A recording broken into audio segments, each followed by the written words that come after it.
Hi there everybody, and welcome back to another episode of Prestige Liquids. My name is Andrew, and as always it is fantastic to have you here with me again on another whiskey review video.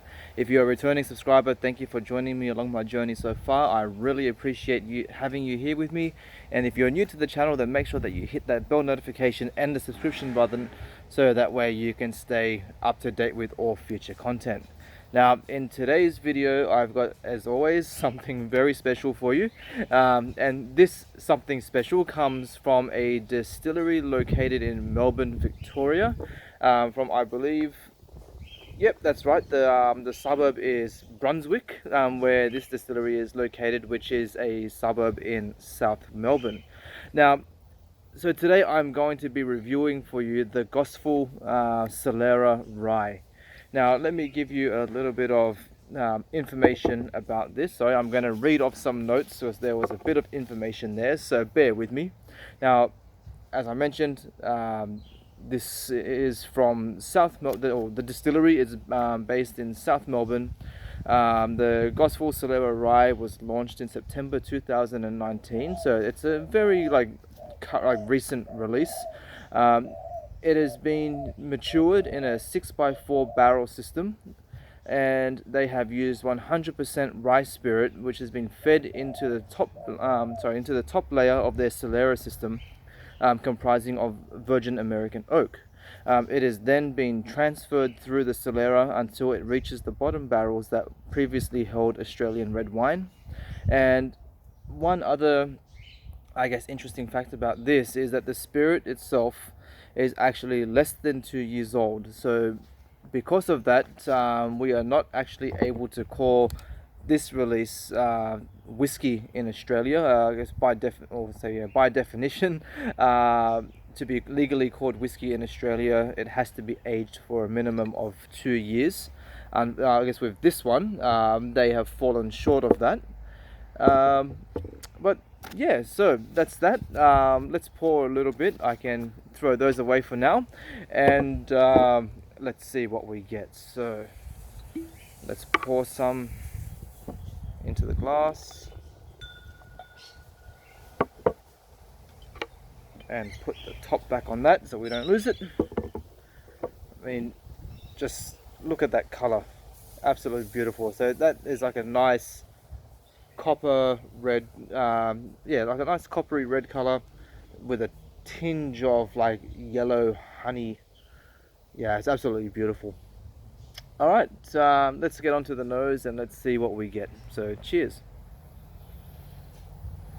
Okay, so one of the first things that I noticed when I first popped the cork on this and started trying it was that the nose smelled a lot like blackcurrant juice, and like those blackcurrant berries were just a very prominent note.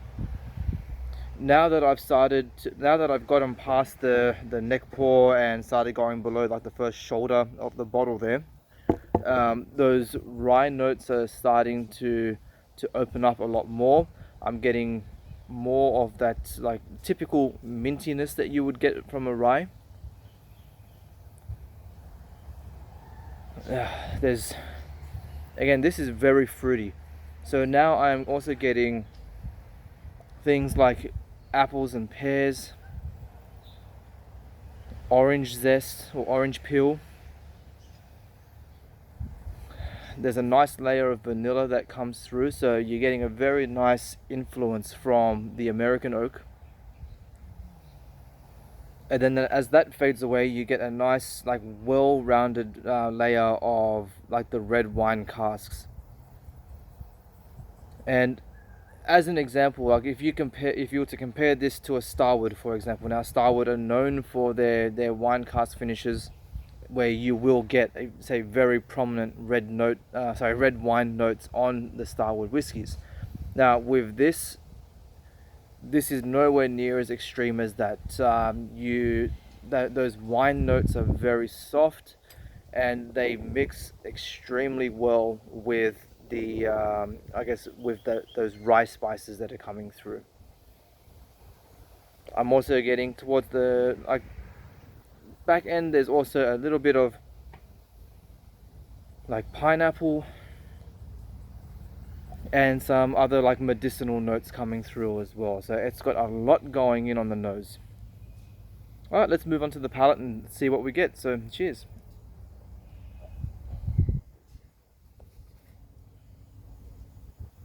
So the mouthfeel is a little bit thin, but quite spicy. You get a nice, you get like a nice layer of like black pepper that comes through. That, I guess, again, that mintiness from the rye is definitely there on the front end of the palate.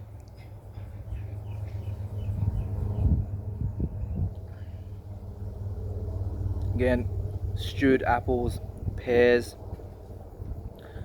I'm getting a hint of eucalyptus. Then after that you get like a nice sweet vanilla and just a touch of honey. Now, one very prominent note that really shines through in this is black tea. It's pretty much one of like the real dominant notes in this whiskey, and one that I was very surprised to get.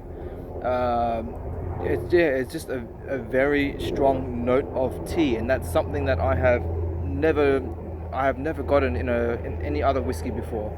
So to be able to get that type of note from this, it was just very interesting. It wasn't something that I was. It's just something that I haven't experienced before in like these types of spirits. So, which I should refer to that it is a spirit and technically not a whiskey. And one thing that I guess I do like that they have done, even like with the label, there is actually like no reference of whiskey on the label. So there's no, I guess, like false representation that they're trying to they're not trying to say that it's a whiskey when I guess technically it isn't. So that was a nice like level of transparency there. Now, moving along to the finish. The finish is very smooth, very well-rounded. There is absolutely like no punishment whatsoever. You get a nice, those like those blackcurrant notes that I mentioned from the nose. They are definitely there for the finish. Also a very strong tea notes. So imagine like cold black tea, and then again all those apples, pears, touch of eucalyptus and mint. This is absolutely, so I'm kind of just getting lost for words at the moment. This is just a very enjoyable spirit. And one thing that I really look forward to trying is that they have released an actual rye whiskey, which I am very much looking forward to trying, and I will end up buying, I guess, in the hopefully the not too distant future. One thing I guess that would go very well for a lot of people is that, one, especially for an Australian product, this is very affordable. The other thing, if it's of interest to you, it also comes in a 700ml bottle. So you are getting, I'll say, usually a lot of distilleries, and especially in Australia, are releasing at 500ml. So for those of you who I guess feel that you may be getting a bit ripped off, rest assured, with the Gospel Solera Rye, you are getting an amazing product for a very good price, and at a 700ml bottle. So guys, please definitely check out this distillery and let me know what you think.